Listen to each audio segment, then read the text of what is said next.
እንደዚህ አይነት ንጹህ አየር መተንፈስ ትፈልጋላችሁ? በቡልቡላ በአባ ሳሙኤል ፓርክ መገኘት ብቻ ነው የሚጠበቅባችሁ። የምትመለከቱት እርሻ የታዋቂው ባለሀብት አይደለም።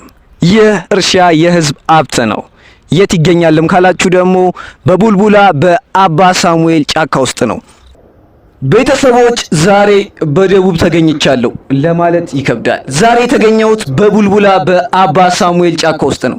በአባ ሳሙኤል ጫካ ውስጥ እንደምትመለከቱት የአቮካዶ ልማት አለ። ይህም የአቮካዶ ልማት ደግሞ አንደኛውና ዋነኛው የአረንጓዴ አሻራ ውጤት ነው። ችን ዶክተር አብይ አህመድ በሀገር አቀፍ ደረጃ ያስጀመሩት የአረንጓዴ አሻራ ወይንም ደግሞ የግሪን ሌጋሲ የግሪን ኢኒሼቲቭ የስራ ውጤት ነው።